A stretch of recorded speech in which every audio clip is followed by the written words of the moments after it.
Commissioner Sid Miller, welcome to the Texas Tribune Symposium on Rural Texas. Great to have you. Good to be with you guys. Looking forward to it.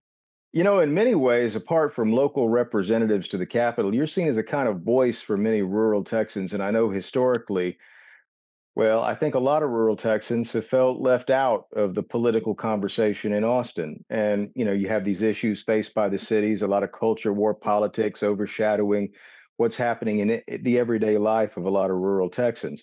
I know you grew up in DeLeon, I believe, these days in Stephenville in Erath County in north central Texas.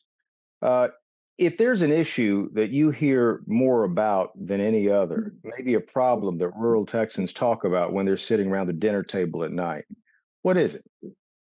Well, depends on whose table you're sitting at. Right. Everybody has their own top priority, whether it be illegal immigration, water shortages. Right now we're going through a beetle infestation. If you live in Socorro or El Paso, that's top of their mind, but maybe not your mind.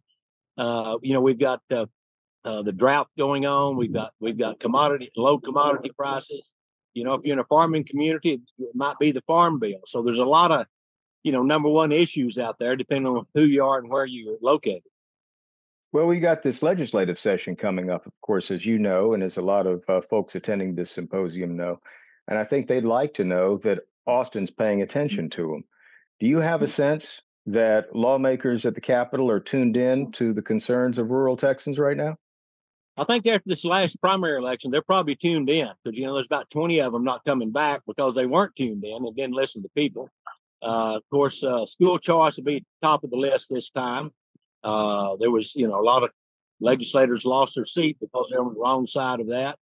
I pushed real hard because we did not pass a bill banning the Chinese from buying any of our farmland. That's still a top priority of mine. So hopefully we'll get those on the issue.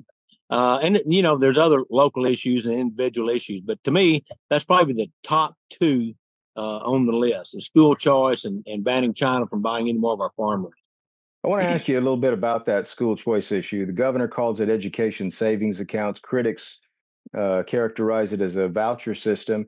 And the governor's had a hard time pushing that through the legislature. And there's been a lot of attention focused on rural lawmakers who oppose this because, well, being able to use this money is tougher for a lot of folks who live in rural Texas where there aren't a lot of private schools. And there's a real concern that public education is going to going to suffer as a result of these education savings accounts. What do you tell them?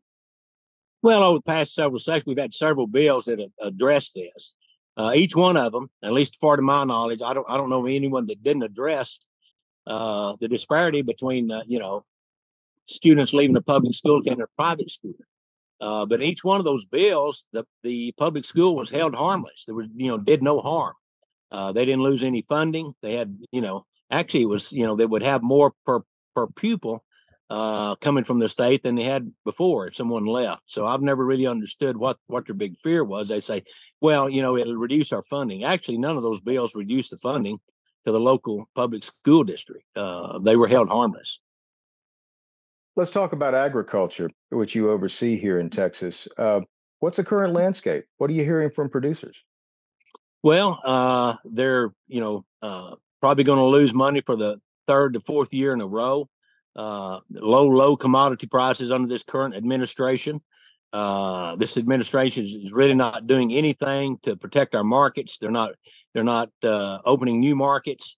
Last year, for the first time ever, we had an agriculture trade deficit. And what I mean by that is we bought more agriculture products than we sold. Now, America's always been known as the breadbasket of the world. I mean, we feed ourselves and everybody else too. Not the case under this administration. Last year, we bought $16 billion more agriculture products than we sold. The forecast for this year was $32 billion. That was to double. They just revised that forecast to $42 billion agriculture trade deficit.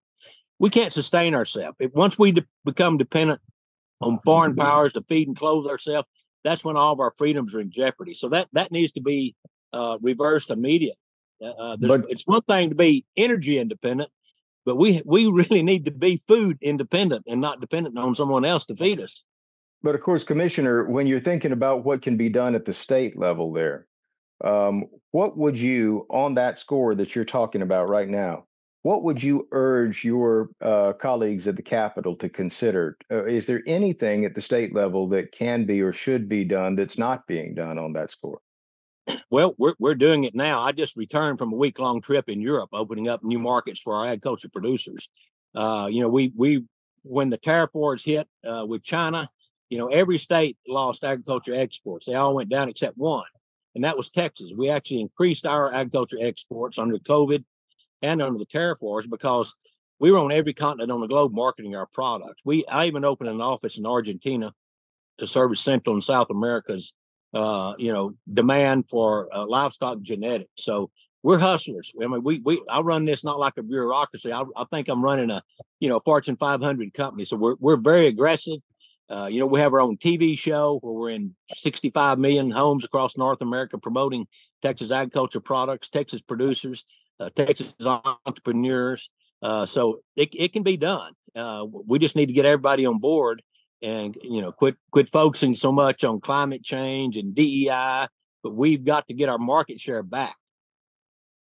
I think it was sometime in the mid 1950s that the balance in Texas kind of tipped away from most folks in Texas living in rural parts of the state and more folks living in urban parts of the state. We're still there, obviously, but something interesting happened, particularly around COVID time, peak COVID, I guess they call it.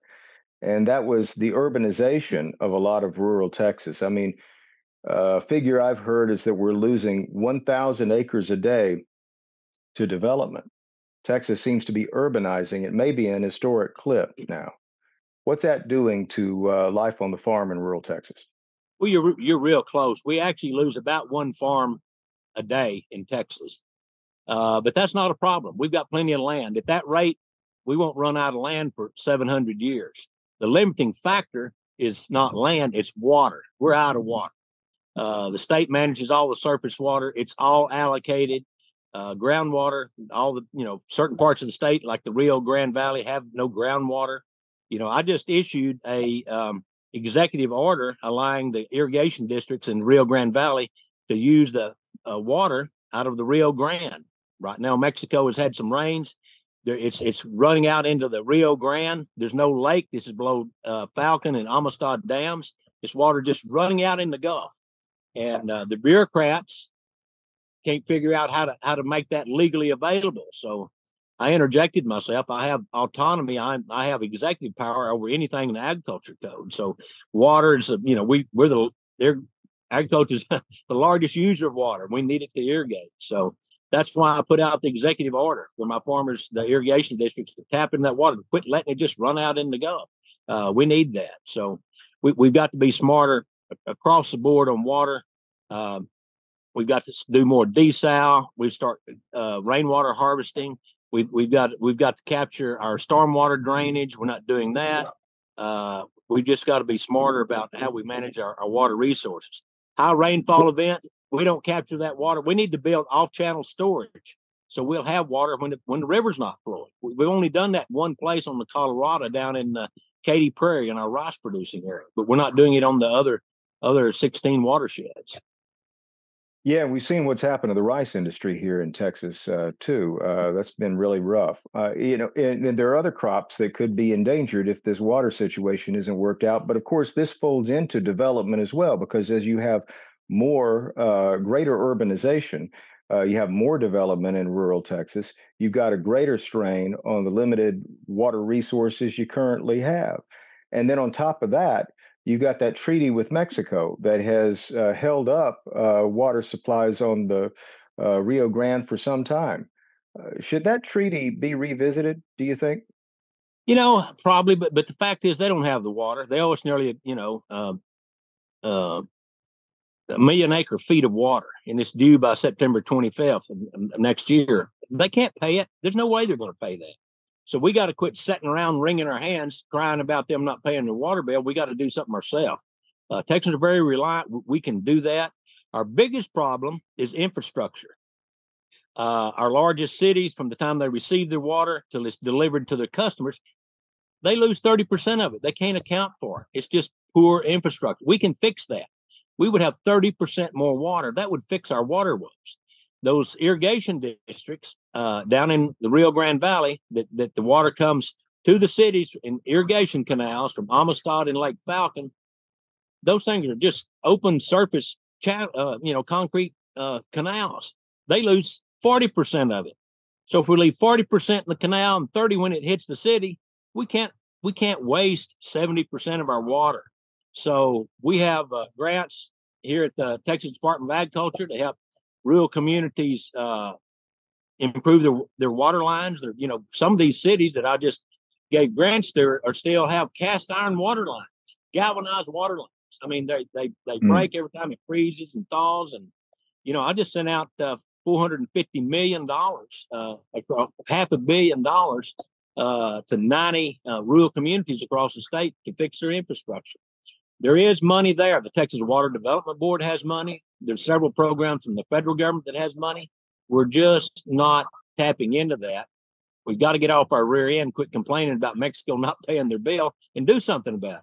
Well, where's the disconnect then? If this money is available for the infrastructure improvements that you're talking about, why isn't it being tapped? I don't think anybody's talking about it. I've raised the issue this year. Senator Perry gets it. He's on the issue in the Senate. So I think now that South Texas is out of water, Rio Grande Valley is out of water. Some of these big developers in up and down the I-35 corridor, I won't name the city.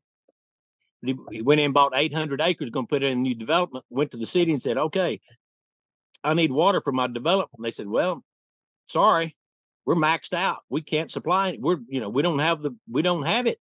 So that was a whole 800 acre development that's not going in. That's jobs. That's boom the economy, tax base for the city and county. Not going to happen simply because there's not enough water to supply that new development. And that's not an isolated case. That's happening in a lot of places across Central Texas.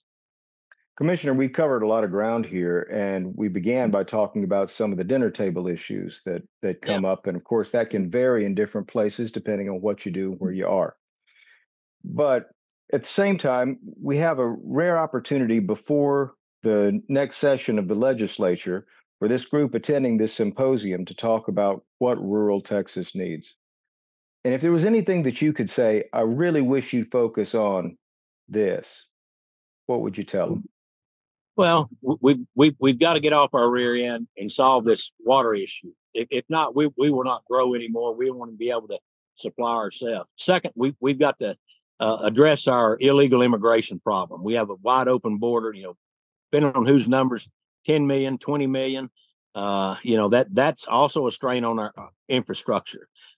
We need to address school choice. We need to address election integrity. We're not there yet. I'm already, of course, during this election, we've seen irregularities in voting machines and reported all across the state. We've got to open markets.